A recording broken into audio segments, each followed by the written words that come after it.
Aku menjadi yatim karena Facebook. Karangan Sylvia. Perkenalkan, nama saya Budi. Saya berusia 15 tahun. Saya anak tunggal. Saya adalah anak yang bahagia. Sebelum ibu saya mengenal Facebook, keluarga kecil saya penuh dengan kebahagiaan. Ayah saya yang walaupun kuli bangunan, tapi dia orang yang begitu semangat, membanting tulang demi membahagiakan aku dan ibuku. Ibuku cantik sekali. Karena dia pandai berdandan. Dulu ibuku bilang dia bekerja di salon, makanya dia pintar berdandan. Hari-hari kulewati penuh dengan kebahagiaan. Hingga tengah malam, aku mendengar ibu dan ayahku bertengkar hebat. Aku terbangun dan mendatangi ayahku karena kulihat ayah menangis. Aku memarahi ibuku karena kupikir ibu memarahi ayah dan membuatnya menangis. Ayahku diam dan menggandengku ke kamar, meninggalkan ibuku di ruang tamu. Ayahku mengunci pintu kamar dan memelukku seraya berkata, "Ayah, gak apa-apa nak. Ayo kita tidur, ajak ayahku." Aku yang tahu ayahku sedang sedih hanya menurut padanya. Pagi hari ketika aku bangun dari tidur, kulihat ayahku tidak ada. Ibuku pun tidak ada. Aku berteriak, memanggil mereka. Saat itu, nenekku yang sudah tua mendatangiku dan mengatakan, "Ibu, ayahmu keluar, ada urusan, cepat mandi, sarapan dan sekolah." Tanpa memikirkan hal lain, aku pun pergi mandi, sarapan dan berangkat sekolah bersama teman-teman. Sepulang dari sekolah, kulihat ayahku duduk menangis di kursi tanpa ibuku. Aku pun bertanya, "Ayah, kenapa? Apa dimarahi ibu lagi?" Ayahku hanya diam. Aku pergi ganti baju dan mencari ibuku. "Bu, ibu!" teriakku. Mencari ibuku tapi tidak ada jawaban. Aku mendatangi ayahku. "Ibu di mana ya?" Ayahku menjawab, "Jangan tanya ibumu, Bud. Ibumu sudah pergi," jawab ayahku sambil meneteskan air mata. Aku bertanya, "Pergi kemana?" Ayah lalu menjawab, "Sudah, jangan tanya ibumu."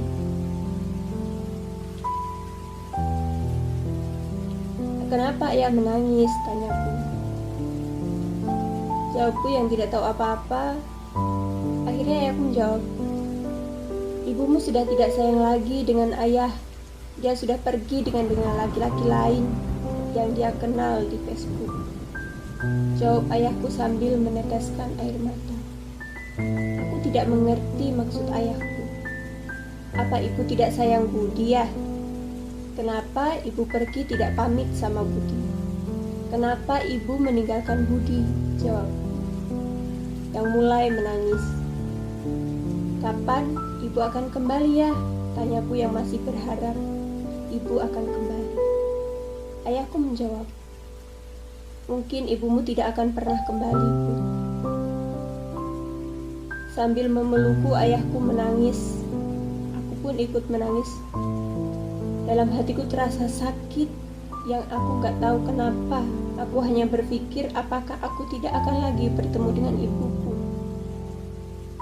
Kenapa ibu begitu jahat, pergi tanpa pamit kepadaku?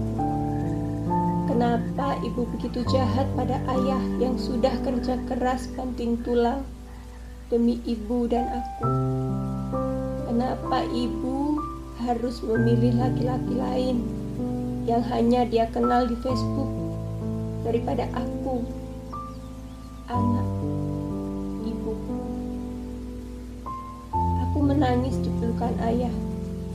Nenekku pun datang memintaku untuk pergi makan, karena memang aku belum makan sepulang sekolah.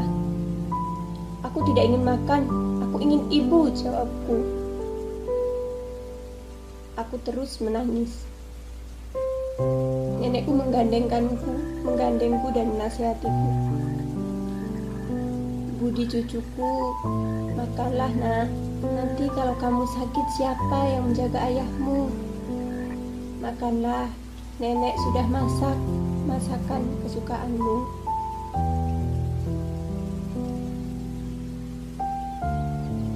Aku hanya diam sambil menangis. Aku memarahi nenekku. Aku tidak mau. Budi mau ibu. Ibu, kenapa ibu harus pergi? Tanyaku pada nenek yang hanya diam. Kenapa ibu pergi, Nek? Apa ibu sudah tidak sayang sama Budi? Nenekku pun hanya diam, sama seperti ayah. Nenekku berkata, kamu anak laki-laki yang kuat, makan ya, nenek ambilkan. Aku masih marah pada nenek. Budi gak mau makan, Nek. Budi mau ibu. Aku berlari ke kamar dan menangis. Aku buang semua foto-foto ibuku. Aku berteriak, ibu jahat. Ibu gak sayang Budi. Ibu jahat. Teriakku sambil menangis.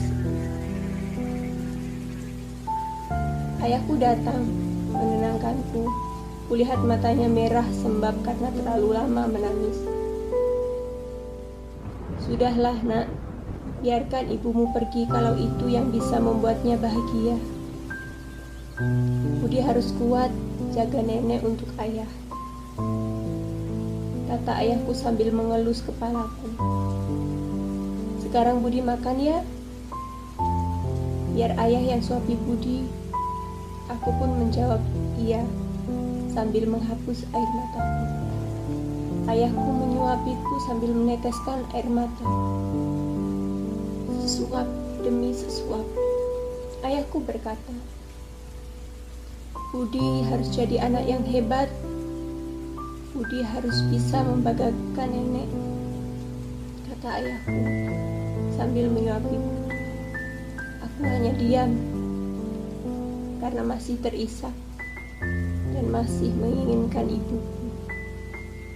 Sore itu, aku hanya di rumah ditemani ayahku, yang kulihat beberapa kali masih meneteskan air mata. Kulihat beberapa kali ayahku melamun. Mungkin masih memikirkan ibu. Aku sudah mulai membenci ibu. Aku marah. Aku benci. Tapi aku rindu ibuku. Malam sebelum tidur, ayahku mengecup keningku dan berkata lagi, Budi, ayah sayang Budi. Maafkan ayah ya nak. Aku menjawab, iya ayah. Budi sayang ayah, tapi Budi benci ibu. Ibu jahat. Ibu tega sama Budi, jawab. Ayahku hanya diam seperti melamun, dan aku pun tidur di dalam pelukan ayahku. Pagi hari ku dengar nenek berteriak memanggil nama ayahku. Tolong, tolong, Sukri, tolong Sukri. Sukri adalah nama ayahku. Tolong, jerit nenekku pagi itu, yang membangunkanku dari tidur panjangku. Ku datangi nenek sambil mengusap mataku yang masih mengantuk, dan sembab karena semalam menangis. Kulihat ayahku berdiri dengan tali di lehernya. Aku kaget. Kenapa kaki ayah tidak menapak di tanah? Kenapa ada tali yang mengikat leher ayah? Aku menangis. Kulihat warga berdatangan. Polisi pun juga datang. Aku berteriak memanggil ayah. Ayah, Ayah, bangun ya. Ayah, bangun. Budi sama siapa ya? Ayah, bangun. Ayah, jangan tinggalkan Budi seperti ibu meninggalkan Budi ya. Ayah, bangun. Teriakku sambil menggoyang-goyangkan tubuh ayahku.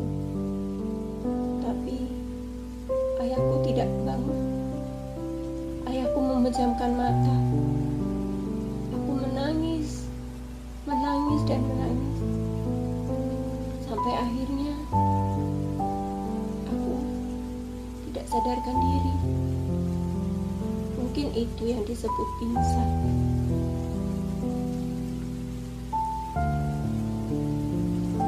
Setelah akhirnya aku bangun, kulihat ayahku akan dimakamkan. Aku mengubur jasad ayahku dengan segala rasa benci padanya. Kini ku jalani hidup sebagai yatim dan ku anggap piatu karena ibuku pergi dengan lelaki yang dia kenal di Facebook dan tidak pernah memperdulikan.